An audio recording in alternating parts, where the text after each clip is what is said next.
Mr. D'Antonio, what can you tell us about Mr. Garces and his case? Well, I can tell you very little on that, Judge. That is one of a part of a three-part case. And I think your viewing public will gain a lot from the second and third trial. Facts will come out in that trial, I'm confident, that will demonstrate that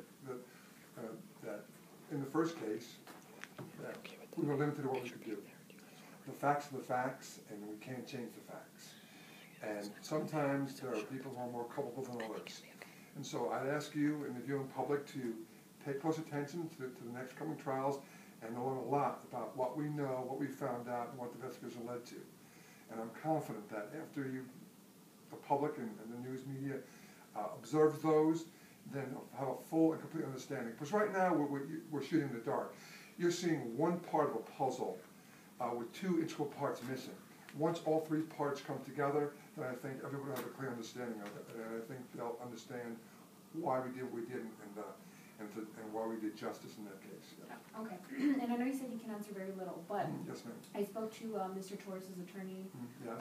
And he made a lot of claims against the DA's office. Yeah. He said, one, people shouldn't feel safe because he said, and in his words, he said, if someone breaks into your home, they're going to be let off just the way Raymond Garces was. The attorney said that Mr. McNally is an outrageous self-promoter who will use anything to increase his client base and try to make more publicity to himself. His claims are outrageous and untrue. Mr. McNally has done nothing in his tenure in Las Cruces to protect the people down in the county. On the other hand, I've spent my whole career here as a DA doing the same. So I accept outrageous claims by defense attorneys who are trying to build themselves a name and build their client portfolio. His claims are outrageous. They undermine the public. They scare people unnecessarily, and they're really uncalled for. Okay, and as you mentioned in the first question that you answered is that the viewing public doesn't understand.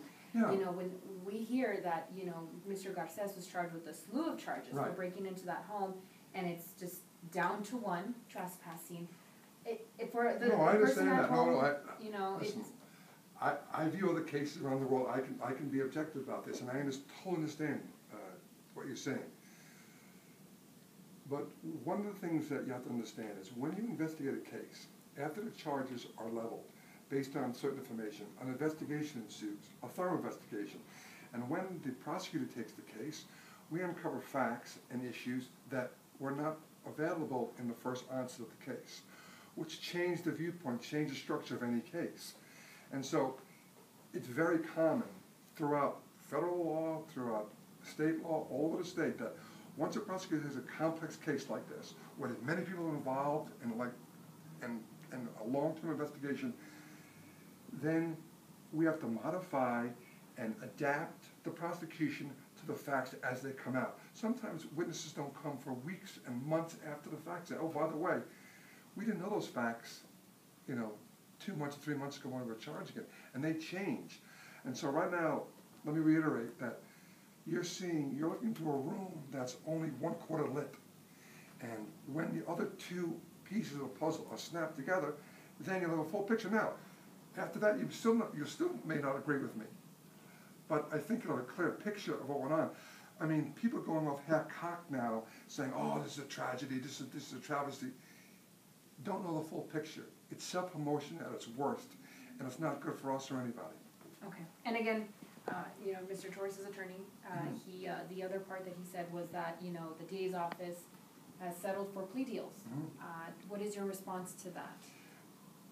When, in the course of an investigation, a plea deal is appropriate, as I said, some facts come to light. Throughout the federal government and the states, 85 to 90% of cases are pled, or our justice would grind to a halt. Mr. Mayor, as a defense attorney, Mr. McNally knows that better than anybody else. And he's just using that as an example because he knows that touches the core of the public, that you don't understand the fact that most cases are pled. That's justice, because in this case, I can't go into details, but I'd be happy to, when all the cases are over, to come back, and we'll talk about why cases are pled and why cases are not pled. But listening to a self-promoter spin, yarns and facts that he knows are not true, well, that's something that I'll have to deal with. Okay, but, this is obviously a very high-profile case. Yeah. You are confident that this is the best route to go?